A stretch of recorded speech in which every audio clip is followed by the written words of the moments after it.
کہ جو غدیر خم کے میدان میں من کنت مولا فہذا علی مولا کہا گیا تھا، اور رسول خدا صلی اللہ علیہ وسلم نے یہ کہا تھا کہ جس نے یہ سن لیا ہے وہ اپنے لوگوں تک اس کو نسلاً بعد نسلاً اس قول کو ٹرانسفر کرتا چلا جائے۔ تو کیا مکھیوں کے اندر شہد کی مکھی کی جو ملکہ ہے اس کو جو وحی کی گئی تھی وہ آنے والے دور کے اندر ٹرانسفر ہوتا گیا وہ پیغام؟ یہ غور طلب مفہوم ہے جس پہ غور کرنا چاہیے۔ بہرحال شہد کی مکھی پہ وحی آئی تھی۔ اچھا، پھر اس کے بعد سے حضرت موسیٰ علیہ السلام کی والدہ ماجدہ پہ وحی آئی کہ ان کو صندوق میں بند کر کے اور دریا کے حوالے کر دیا جائے، صندوق میں رکھ کے اس کو پانی کے حوالے سمندر برد کر دیا جائے، یعنی صندوق کو پانی کے اوپر رحم کرم پہ چھوڑ دیا جائے۔ تاریخ بتاتی ہے اگر سیدھے ہاتھ کی طرف پانی کا بہاؤ تھا تو صندوق الٹے ہاتھ کی طرف جا رہا تھا، اپوزٹ ڈائریکشن میں جا رہا تھا۔ یہ آپ قصص الانبیاء میں پڑھ سکتے ہیں کر کے۔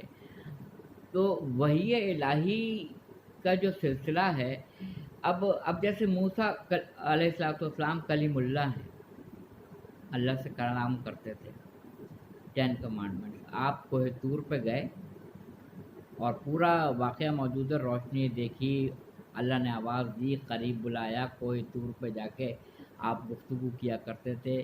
تاریخ میں میرے علم میں نہیں ہے، اگر کسی کو پتہ ہو تو کمنٹس میں میرے معلومات میں اضافہ کریں کہ کیا اللہ اور حضرت موسیٰ علیہ السلام کے بیچ میں جبریل امی آئے تھے کبھی؟ اس لیے کہ وہ تو اللہ تعالیٰ سے براہ راست باتیں کیا کرتے تھے اور ان کو میسج ملتا تھا۔ جب انہوں نے کہا کہ جلوہ دیکھنا ہے، جلوہ دیکھنا ہے، لوگوں نے بہت ہی زور دیا ہے کہ اللہ کا جلوہ دیکھنا ہے، تو جس پہ پروردگار عالم نے کہا کہ آفتاب نہیں لا سکو گے، کوئی اس کو برداشت نہیں کر سکے گا۔ طارق نے کہا کہ موسیٰ علیہ السلام اپنے اصحاب کے ساتھ گئے اور جیسے ہی ہلکی سی تجلی ہوئی کوہ طور پہ، کوہ طور جل گیا، کوہ طور جل گیا۔ موسیٰ علیہ السلام بے ہوش ہو گئے اور اصحاب جو ان کے تھے وہ جاں بحق ہو گئے، ہلاک نہیں کہوں گا میں، جاں بحق ہو گئے۔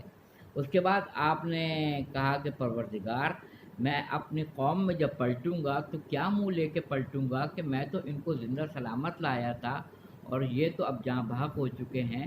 تو وہ دوبارہ زندہ ہوئے، تو اللہ تعالیٰ نے جو اپنا جلوہ دکھایا اس سے یہ 3 رد عمل سامنے آئے، طور جلا، موسیٰ علیہ السلام بے ہوش ہوئے، اصحاب جاں بحق ہو گئے۔ تو اب کہیں نہیں ملتا ہے کہ کسی فرشتے نے بیچ میں میسج دیا ہو یا گفتگو کی ہو۔ موسیٰ کلیم اللہ کہلائے، براہ راست اللہ تعالیٰ سے کلام کرنے والے۔ اب اللہ تعالیٰ جب قرآن پاک کی ایک آیت ہے سورہ رعد، ایک تو میں جب لوگوں سے یہ رات کہتا ہوں تو وہ لفظی نہیں سمجھتے ہیں، ہمارا یہ بڑا المیہ ہے کہ ہم قرآن پاک کے سوروں کے مطالب سے ناواقف ہیں، قرآن پاک کے سوروں کے نام کا مطلب نہیں جانتے ہیں۔ کتنے افسوس کی بات ہے۔ میں لوگوں سے سورہ زخرف پوچھتا ہوں، سورہ اعراف پوچھتا ہوں، سورہ زمر پوچھتا ہوں، سورہ عنکبوت پوچھتا ہوں، نمل پوچھتا ہوں، سورہ رات پوچھتا ہوں، بے شمار سورے ہیں، بے شمار، ان کے مطالب، سورہ بقرہ، کہتے نہیں پتہ۔ بہت افسوس کا مقام ہے، افسوس کی بات ہے کہ جب تک آپ کو ٹاپک نہیں سمجھ میں آئے گا تو نفس مضمون جو بیان ہوا ہے اندر وہ کیا سمجھ میں آئے گا؟ پہلے آپ عنوان کو تو سمجھیں، پھر اس کے بعد جس چیز پہ بات کی۔ سورہ مائدہ ہے 5واں سورہ قرآن مجید کا، مائدہ دسترخوان، اور دسترخوان بھی وہ دسترخوان جس پہ کھانا چنا ہوا ہو۔ خالی دسترخوان بچھانے کو اللہ تعالیٰ نے مائدہ نہیں کہا ہے، بلکہ وہ نعمتیں جو اس دسترخوان کے اوپر رکھی گئی ہیں اس کو کہتا ہے مائدہ، جس میں بلغ کی آیت ہے کہ اے نبی صلی اللہ علیہ وآلہ وسلم اگر آپ نے حجۃ الوداع سے واپسی کے موقع پہ غدیر خم کے موقع پہ آیا چاہیے، اگر آپ نے وہ پیغام نہیں پہنچایا تو آپ نے گویا کوئی پیغام نہیں پہنچایا، آپ نے کوئی کار رسالت انجام نہیں دیا یہاں تک۔ اور لوگ اس بات کو ماننے سے انکار کرتے ہیں، حقائق سے پردہ پوشی کرتے ہیں۔ نماز آ چکی، روزہ آ چکا، زکوٰۃ آ چکی، جہاد آ چکا، حج آ چکا، تبھی تو حجۃ الوداع سے واپس آ رہے تھے۔ اب کون سا پیغام ہے جو پہنچانا ہے؟ امر بالمعروف کہہ چکے، نہی عن المنکر بتا چکے ہیں، سب تو بتا دیا، تو پھر یہ کیوں آ رہا ہے بلغ، پہنچا دیجئے۔ اگر یہ نہیں پہنچایا تو کچھ نہیں پہنچایا۔ تو پھر وہ پالان شتر، یعنی اونٹ کے اوپر جو لکڑی کا وہ کجاوا ہوتا ہے، وہ ایک کے اوپر ایک رکھا گیا اور اس کے اوپر چڑھ کے آپ نے مولا علی کی ولایت کا اعلان کیا، من کنت مولا فہذا علی مولا، یہ تھا اس کے بعد سے۔ تو وحی الہی جو ہے وہ اس قدر اہم عنوان ہے، اس قدر اہم عنوان ہے کہ جس کو سمجھنا بہت ضروری ہے۔ میں بھی تم جیسا ہی بشر ہوں، سوتا ہوں، کھاتا ہوں، پیتا ہوں، چلتا ہوں، اولاد مجھے ملی، گھر بار ہے، سب نعمتیں ہیں، سب جو تم کرتے ہو، جو تمہیں چاہیے ہوتا ہے، وہ میں بھی استعمال کرتا ہوں، میں بھی ان نعمتوں سے سرفراز ہوں۔ تو بس جیسے تم بشر ہو ویسے ہی میں بشر ہوں۔ بشر کی جو ریکوائرمنٹ ہوتی ہے، جو تمہاری ہے وہی میری ہے، بس فرق یہ ہے، فرق کہ میرے پہ وہی آتی ہے، تم پر وہی نہیں آتی۔ ایک آیت آپ کو بتاتا ہوں، سورہ رعد، 13واں سورہ قرآن مجید کا، رات، رے این دال رات، رات مطلب بجلی۔ اور سورہ رات کو پڑھنے کے بعد سے اس آیت کو دیکھیے گا جس میں آیت ہے کہ ملائکہ اور رعد، یعنی ملائکہ اور بجلی مجھے سجدہ کرتے ہیں۔ یہ آیت ہے، ملائکہ اور رعد، بجلی مجھے سجدہ کرتے ہیں۔ بجلی اللہ کو سجدہ کرتی ہے۔ اور بہت لمبا ٹاپک ہے، بہت ہی لمبا ٹاپک ہے، میں کہاں تک اس کو بیان کر سکوں گا، بہت مشکل ہے، بہت مشکل ہے۔ اور اللہ تعالیٰ کہتا ہے کہ اور جس پہ میں چاہتا ہوں اس پہ یہ بجلی گرا دیتا ہوں، جس پر میں چاہتا ہوں۔ اگر یہ ترجمہ نہ ہو تو آپ کمنٹ سیکشن میں آ کے کمنٹس کر دیجیے گا۔ جس پہ اللہ تعالیٰ نے کہا ہے کہ یہ رات، بجلی اور ملائکہ مجھے سجدہ کرتے ہیں، اور جس پہ میں چاہتا ہوں یہ رات، یہ بجلی گرا دیتا ہوں۔ آئے دن ہم خبر سنتے ہیں، آسمانی بجلی گری، اتنے لوگ جاں بحق، آسمانی بجلی گری، اتنا پورا گاؤں کا گاؤں ختم ہو گیا۔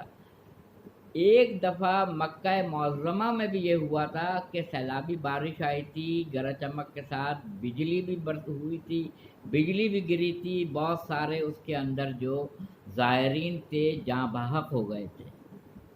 اب غور طلب بات یہ ہے کہ مقام مقدسہ ہے، بارش سب جگہ آتی ہے، سیلابی بارش ہر ملک میں یہ ایسا واقعہ ہوتا ہے، مگر میں کیا کروں کہ بجلی کے لیے اللہ تعالیٰ نے رات کے لیے کہا ہے کہ جس پہ میں چاہتا ہوں اس پہ میں گرا دیتا ہوں۔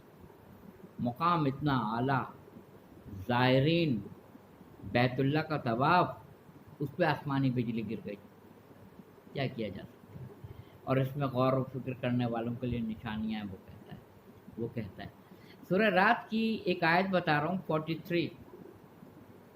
43 نمبر کی، 43 نمبر 43 کی آیت ہے، آپ جا کے مشاہدہ کر سکتے ہیں۔ بسم اللہ الرحمن الرحیم، قل کفی باللہ شہیدم بینی و بینکم ومن عندہ علم الکتاب۔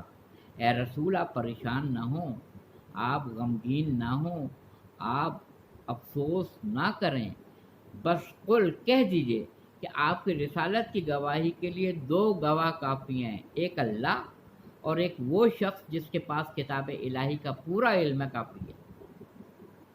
صفت بتائیے، ایک اللہ اور ایک وہ جس کے پاس کتاب الہی کا پورا علم ہے، وہ گواہی کے لیے کافی ہے۔ اگر تھوڑی دیر کے لیے ہم اس مفہوم کو یہ لے لیں کہ اللہ کے بعد وہ حافظ قرآن جن کے قلب